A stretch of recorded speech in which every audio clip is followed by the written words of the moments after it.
Welcome back to Green is Good, and we've got a turbocharged ending to today's show. We've got Tony Schultz and Steve McKinley from Honeywell on with us. Tony's the Vice President of Honeywell Turbo Technologies, and Steve is the Vice President of Engineering for Honeywell Turbo Technologies.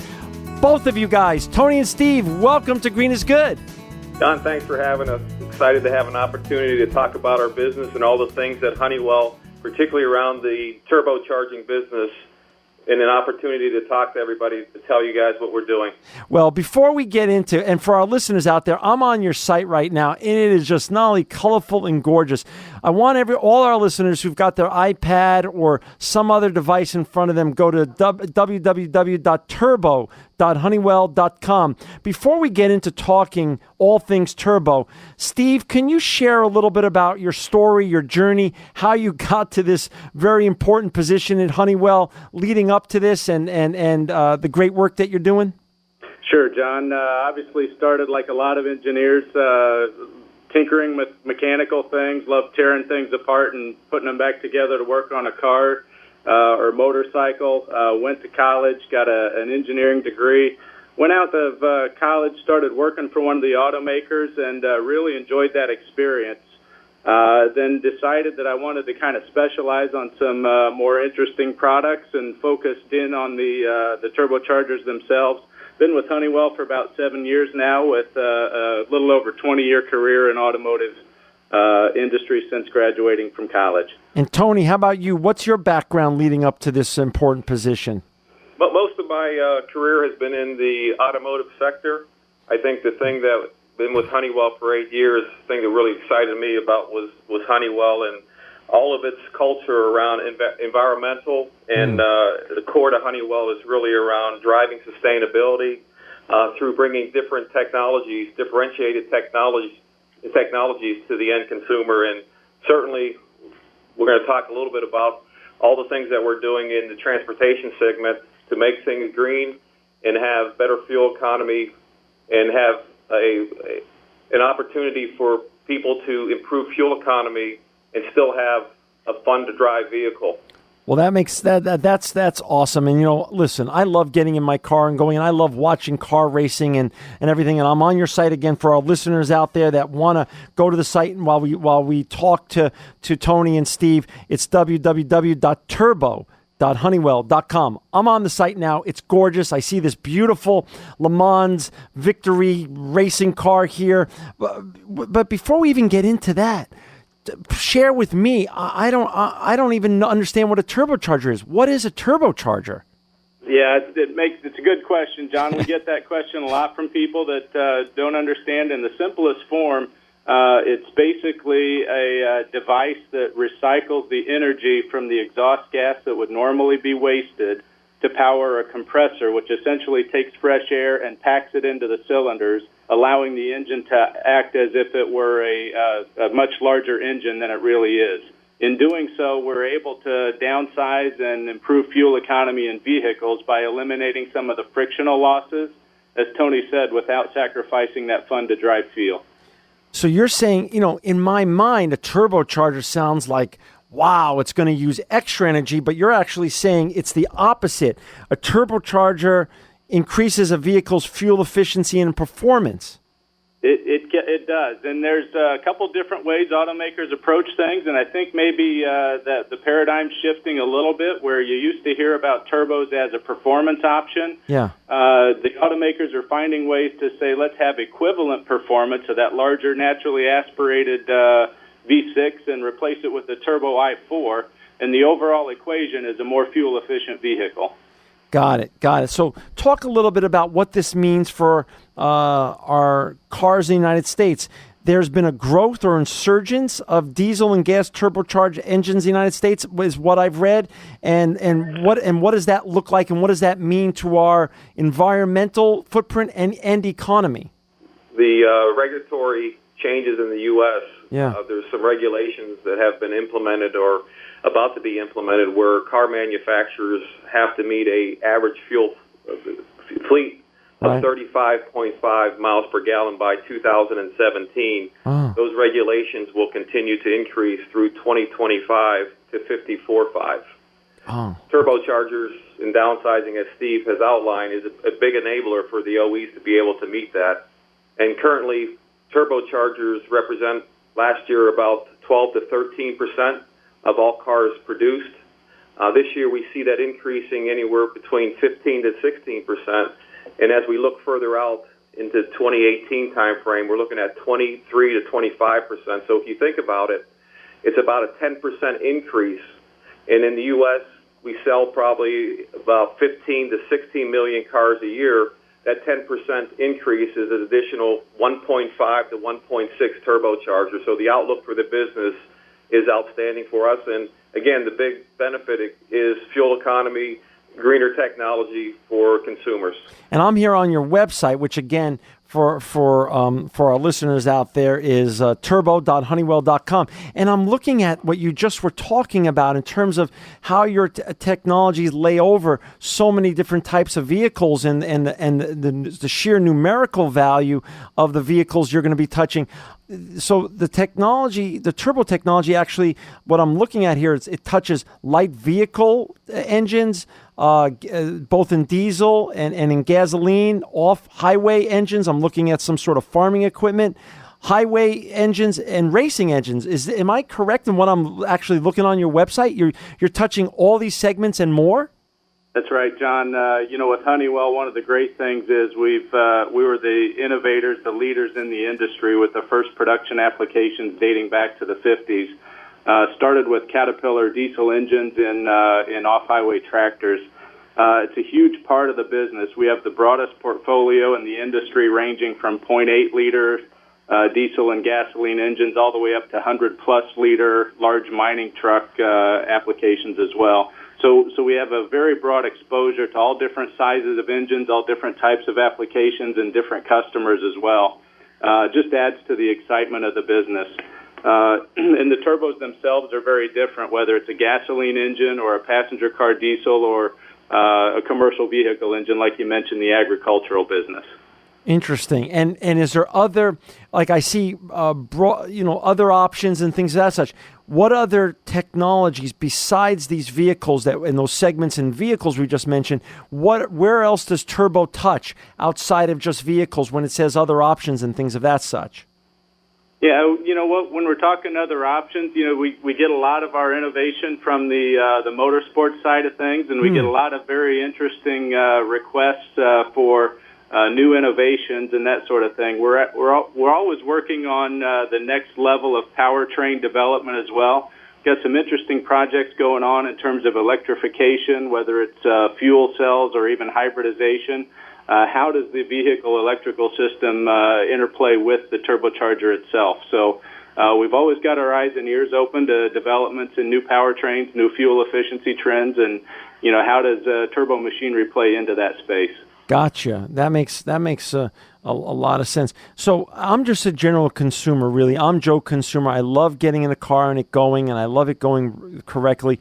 What kind of new cars are going to be available with a turbo engine, both this year and beyond? What do you guys see with regards to the new car market and things of that such?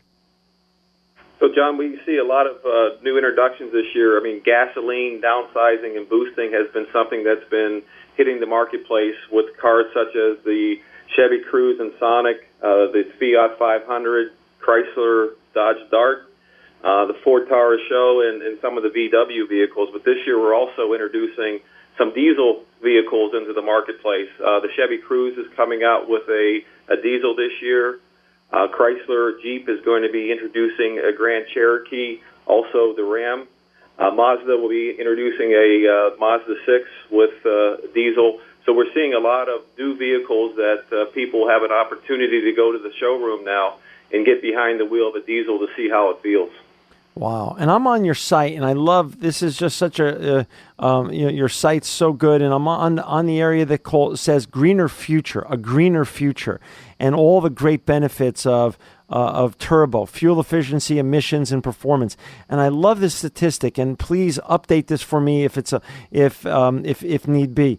Global turbocharging penetration is expected to grow from 30% to 36% in 2016, driven by double-digit annual growth in North America and China. So this goes way beyond the United States in terms of your macro marketplace.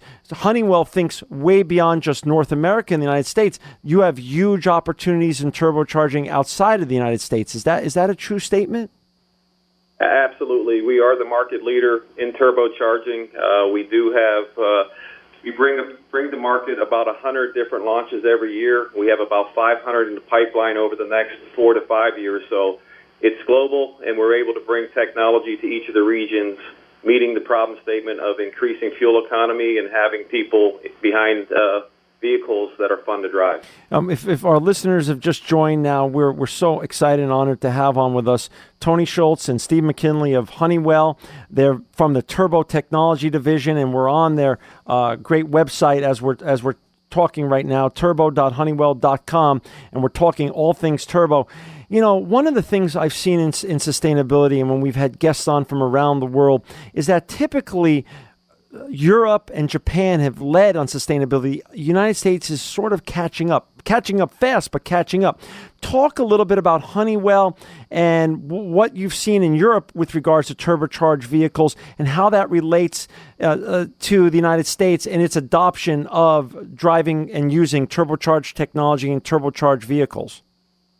One of the things in Europe, obviously, the fuel prices are much higher than they are in the U.S. Also, regulations have been stricter in Europe. So because of the enabler that turbochargers provide, has much more penetration. We're seeing similar things here in the U.S. with the regulations, and also as we see fuel prices continue to rise, consumers are looking for options that provide them with more fuel-efficient vehicles they can drive.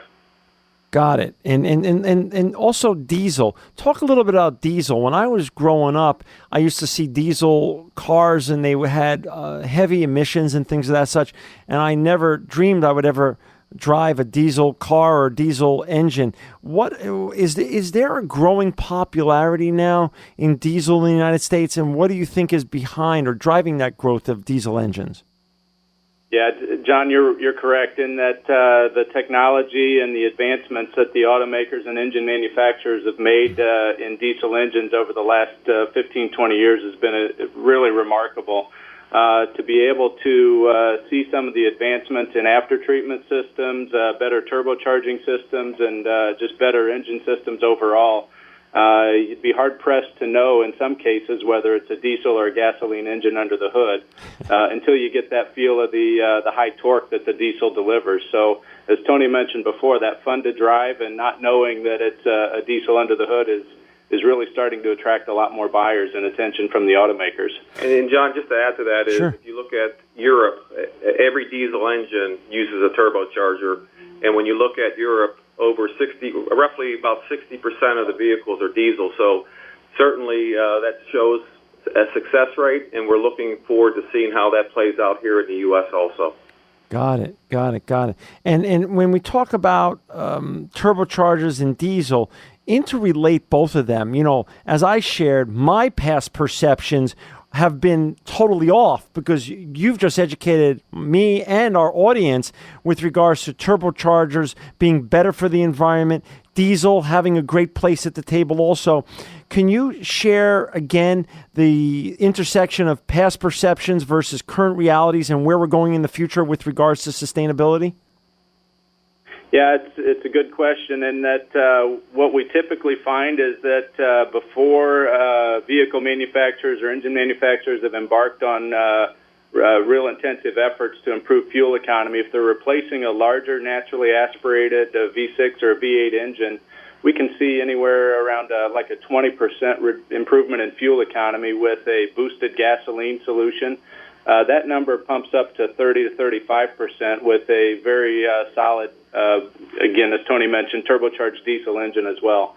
So the benefits over your standard technology engine are extremely attractive to the automakers. Got it.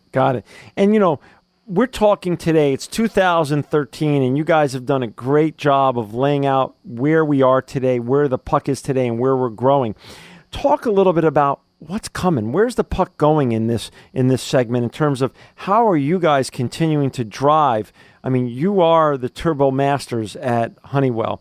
Where are you taking turbo technology in the future, and what do you foresee in the years ahead? It's a great point. With all the expansion that we have going on, we've obviously got the Help Wanted sign out as we're hiring new talent. And, again, leveraging what we have in our other Honeywell business portfolios, the aerospace technology that we have in terms of materials and aerodynamics, ball bearing technologies that we're applying to new turbo applications that improve the overall turbo efficiency. And we're able to take those ideas and then add them to new technologies that we find are difficult for our competitors to match or compare with in the marketplace.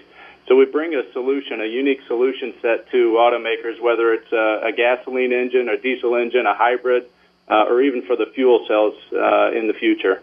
So John, just to add on to that, Honeywell, with its strong aerospace heritage, certainly has an advantage over our competition. If you think about a turbocharger, you're thinking about a small jet engine. So I'm on your site, and I'm seeing how many firsts. You guys were first in so many different things, and we're down to the last 3 minutes or so. Can you talk a little bit about where Honeywell's going? When you guys joined, and you have fascinating backgrounds, and now you're at Honeywell. You're not only driving the growth of Honeywell and these great technologies, but really you guys, the reason why we had you on Green is Good is the truth is you're really driving the sustainability future of the United States, and not only the United States, the world. Did you ever think that this is, really what Honeywell was going to be doing, driving the future of environment and sustainability? And where is that going to continue to grow in terms of all things green at Honeywell? John, thanks for the question. I mean, Honeywell, for me, was one of the reasons I joined Honeywell is the opportunity to continue to focus on sustainability and providing green technology for our future. From a transportation technology standpoint, Steve can give you a little bit of update on that. Great. Yeah, so it's a great question, and we are always on the cusp of coming up with new products. As you'd picked up from the website, the motorsports problem statement really drives a lot of free thinking and innovation, and we see that as a very rich area for us to come up with the new ideas about how to combine different technologies. Some of our latest generation high-temperature variable nozzle technologies that we'll be applying to diesel passenger cars will be coming out soon, was born in our motorsports heritage. Some of the electrification ideas and back-to-back compressor wheels and axial turbines that you'll start to see coming out on gasoline applications to further extend fuel economy gains also came out of our motorsports and innovations group. So we see a rich field for innovation. We're just starting to touch the turbo technology to be able to extend it even further, help our automakers have better solutions as they approach 54.5 MPG. John, we're looking for some great talent out there for Honeywell. We have some opportunities, and we're looking for some good talent out there to join us on this road to improvement in sustainability. And I'm glad you said that, because we're down to the last minute or so, and I want you guys both give a couple of pearls of wisdom to our young listeners around the world who want to be the next Tony Schultz or Steve McKinley. It's your time now. Go ahead. Good. What I would say is don't be afraid to dream. If you see a job posting out there, if you see a technology you want to work on, go bang on the door. Send your resume in, be persistent. There's a way to get inside and work on the parts and have the career that you want. For me, it's all about the future, green environment, sustainability, and Honeywell in the transportation segment or any other divisions. That's core to what we do, and it's a great place to work. But I thank you both, guys. You're always welcome to come back on Green is Good to talk more about all the great work you're doing with the wonderful and iconic and important brand Honeywell. For our listeners out there to see more of the great work that Tony and Steve are doing, it's www.turbo.honeywell.com. Tony Schultz, Steve McKinley, the dynamic duo of turbo technologies and sustainability. Thank you for coming to Green is Good.